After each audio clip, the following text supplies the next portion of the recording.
Good morning दोस्तों, आप लोग कैसे हैं। हमारे YouTube channel the education platform पर आप लोग का स्वागत है। आज हम लोग धातु अधातु के का जो है पार्ट थर्ड लेकर आए हैं, जिसमें कुछ महत्वपूर्ण क्वेश्चन की बात करेंगे जो आपके एग्जाम के पॉइंट ऑफ व्यू से बहुत ही इम्पोर्टेंट है। तो चलिए हम लोग अपना ये सेशन स्टार्ट करते हैं। तो हम लोग पहले क्वेश्चन की तरफ बढ़ते हैं। क्या है हमारा पहला क्वेश्चन? क्या है तो हमारा पहला क्वेश्चन है कि जस्ता अयस्क है। जस्ता का अयस्क है, इसमें से कौन सा जस्ता का अयस्क है ये पूछा जा रहा है। जस्ता यानी जिंक का कौन सा अयस्क है, तो आप याद रखिएगा कि जिंक ब्लेंड इसका अयस्क है ना। सिनेवार आपका पारा का है ना। इस बात का आप ध्यान रखिएगा। कह रहा है कि सिलिकॉन है क्या? सिलिकॉन क्या है? तो सिलिकॉन एक आपका क्या है इसमें, तो सिलिकॉन आपका अगर आप लोग देखो तो सिलिकॉन करे 24 नंबर का जो क्वेश्चन आपका करे कि सिलिकॉन है एक धातु है कि अधातु है कि उपधातु है कि मिश्र धातु है। तो सिलिकॉन याद रखिएगा एक आपका उपधातु है। कैसा है? उपधातु है। तो उपधातु की संख्या अगर मैं बात करूं तो आप देख सकते हो जैसे सिलिकॉन है ना, कार्बन ये सॉरी सिलिकॉन है, जर्मेनियम है ना, आर्सेनिक है, ये सभी जो है आपका एंटीमनी है, पोलोनियम है, ये सब क्या है आपका जो सिलिकॉन मतलब ये उपधातु है। ठीक है, तो आप इस चीज को याद रखिएगा। Boron, silicon, germanium, arsenic, antimony और है ना, पोलोनियम, ये जो आपका है तो ये सभी क्या है? उपधातु है। अगला 25 नंबर क्वेश्चन देखते हैं। करा ऐसे तत्व जो इलेक्ट्रॉन त्याग कर धनात्मक आयन बनाते हैं, मतलब इलेक्ट्रॉन जो त्याग करता है। याद रखिएगा जब कोई पदार्थ इलेक्ट्रॉन त्याग करता है तो उस पर कैसा आवेश आता है? उस पर धन आवेश आता है। और जो इलेक्ट्रॉन को ग्रहण करता है तो उस पर ऋणात्मक आवेश आता है। कहने का मतलब हो गया कि जो इलेक्ट्रॉन त्याग करेगा उस पर क्या हो, वो क्या बना लेगा? धनायन बना लेगा। क्या बना लेगा? धनायन। और जो इलेक्ट्रॉन ग्रहण करेगा वह क्या बना लेगा? ऋणायन बना लेगा। ठीक है, इस बात का आप लोग ध्यान रखिएगा। तो कहते हैं कि ऐसे तत्व जो इलेक्ट्रॉन को त्याग कर धनात्मक आयन बनाते हैं क्या कहे जाते हैं? तो याद रखिएगा उसको हम लोग धातु कहते हैं। क्या कहते हैं? धातु कहते हैं। तो धातु का जो गुण होता है वो क्या होता है? इलेक्ट्रॉन का त्याग करना। इलेक्ट्रॉन का त्याग करना। जो अधातु का गुण होता है वो क्या होता है? इलेक्ट्रॉन को ग्रहण करना होता है। कहते हैं 26 नंबर क्वेश्चन की ओर बढ़ते हम लोग। करके लोहा पर जिंक लेपित करने की प्रक्रिया को हम लोग क्या कहते हैं? तो गैल्वानीकरण कहते हैं। क्या कहते हैं हम लोग इसको? गैल्वानीकरण कहते हैं। याद रखिएगा कि लोहा पर जिंक की है ना, जिंक की परत चढ़ाने की प्रक्रिया को हम लोग क्या कहते हैं? गैल्वानीकरण कहते हैं। इस बात का आप लोग ध्यान रखिएगा। ठीक है, उसके बाद आपका है कि आभूषण बनाने वाला सोना होता है। आभूषण बनाने वाला सोना, कल भी एक वीडियो में हम लोग देखे थे कि शुद्ध सोना कितने कैरेट का होता है। तो शुद्ध सोना जो है आपका 24 कैरेट का होता है। शुद्ध सोना कितने कैरेट का होता है? 24 कैरेट का होता है। जबकि आभूषण बनाने के लिए हम लोग कितने कैरेट सोने का प्रयोग करते हैं हम लोग? तो हम लोग आभूषण बनाने के लिए 22 कैरेट सोने का प्रयोग करते हैं। कितने कैरेट का? 22 कैरेट सोने का जो है हम लोग प्रयोग करते हैं।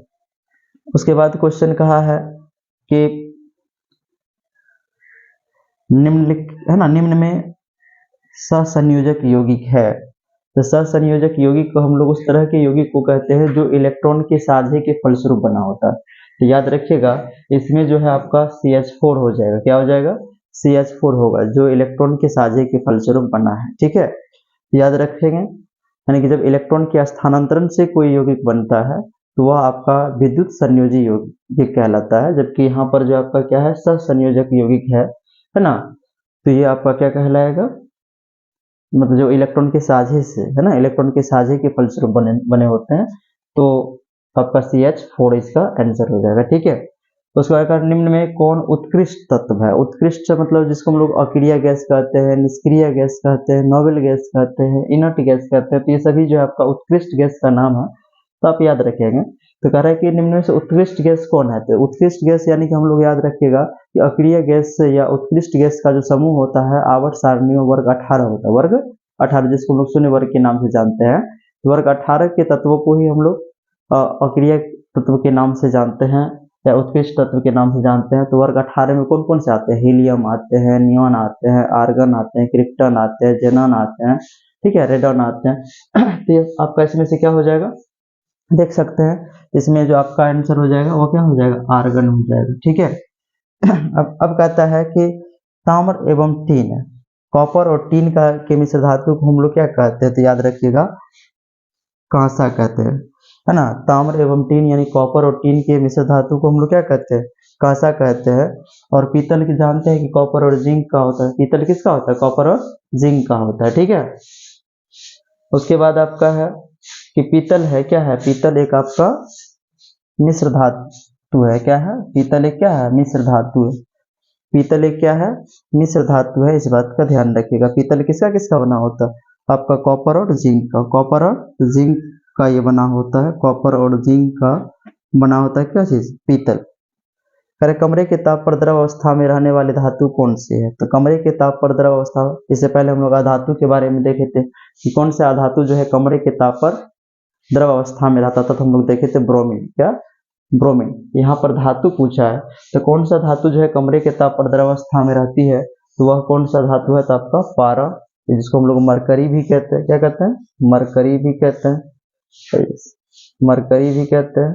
और इसको हम लोग संकेत में क्या लिखते हैं, Hg लिखते हैं। संकेत में क्या लिखते हैं, इसको Hg लिखते हैं। तो ये आपका कुछ महत्वपूर्ण क्वेश्चन है, बहुत ही शॉर्ट वीडियो में आप लोगों को हम ये प्रोवाइड करा रहे हैं, तो आप लोग इसे देख ले तो आपके एग्जाम के व्यू से बहुत इंपॉर्टेंट है। और कुछ यहाँ पर मैंने ये धातु की क्रियाशीलता श्रेणी, धातु की क्रियाशीलता श्रेणी, धातु की क्रियाशीलता श्रेणी यहाँ पर दिए हुए हैं। आप लोग क्या करोगे, इस धातु की क्रियाशीलता श्रेणी को आप लोग अच्छी तरीके से याद रख लोगे। चलो देखो एक बार हम बोलोगे मेरे साथ कि सबसे अधिक क्रियाशील सोडियम, सॉरी पोटेशियम, सबसे अधिक क्रियाशील कौन, पोटेशियम। पोटेशियम से कम क्रियाशील कौन होगा, है ना, सोडियम होगा। सोडियम से कम क्रियाशील कौन होगा, बेरियम होगा। बेरियम से कम क्रियाशील कौन होगा, कैल्शियम होगा। कैल्शियम से कम क्रियाशील कौन होगा, मैग्नीशियम होगा। मैग्नीशियम से कम क्रियाशील कौन होगा, एल्यूमिनियम होगा। फिर एल्यूमिनियम से कम क्रियाशील कौन होगा, आपका जिंक होगा। जिंक से कम क्रियाशील कौन होगा, लोहा होगा, Fe होगा। और Fe से कम क्रियाशील कौन होगा, निकेल होगा। और निकेल से कम क्रियाशील कौन होगा, टीन होगा, Sn होगा। उसके बाद है ना, टीन से कम क्रियाशील आपका लेड, Pb, सीसा होगा। और याद रखिएगा हाइड्रोजन से ऊपर जो भी है ना, तो वो क्रियाशील, अधिक क्रियाशील कहे जाएंगे। और इधर हाइड्रोजन से नीचा जो है आपका, जैसे कॉपर है, Hg है, Ag है, AuPt, इसका घटना। जैसे यहाँ पर अगर देखोगे सबसे अधिक क्रियाशील हो जाएंगे कौन, कॉपर। उससे कम क्रियाशील होंगे कौन, Hg। फिर इससे कम क्रियाशील कौन होंगे, Ag। और इससे कम क्रियाशील कौन होगा, Au। और इससे कम क्रियाशील कौन होगा, Pt होगा। ठीक है, तो आप इस चीज को ध्यान रख लीजिएगा। ठीक, ये बार बार आपको हम लिख दे रहे हैं, है ना, तो आप इसको अच्छी तरीके से याद कर लीजिएगा ना, क्योंकि इससे आपका क्वेश्चन रहना फिक्स है ना। तो ये, तो अब हम लोग इस पर और सारे ऑब्जेक्टिव्स लेकर आएंगे। पार्ट 4 पार्ट 5 तक जाए तो हम वो बनाने के लिए तैयार है। तो जो भी इम्पोर्टेंट क्वेश्चन बन रहा है यहाँ से, तो हम आपके लिए कर रहे हैं। तो अगर हमारी वीडियो आप लोग को अच्छी लग रही है तो इसके लिए हमारे चैनल को सब्सक्राइब कर ले और लाइक अवश्य करें और बेल आइकन अवश्य दबा ले, क्योंकि जैसे ही मेरा कोई वीडियो मैं डालूंगा तो आपके चैनल पर तुरंत पहुंच जाएगी। और हमारी वीडियो अगर आप लोग को अच्छी लग रही तो कमेंट अवश्य करें। धन्यवाद।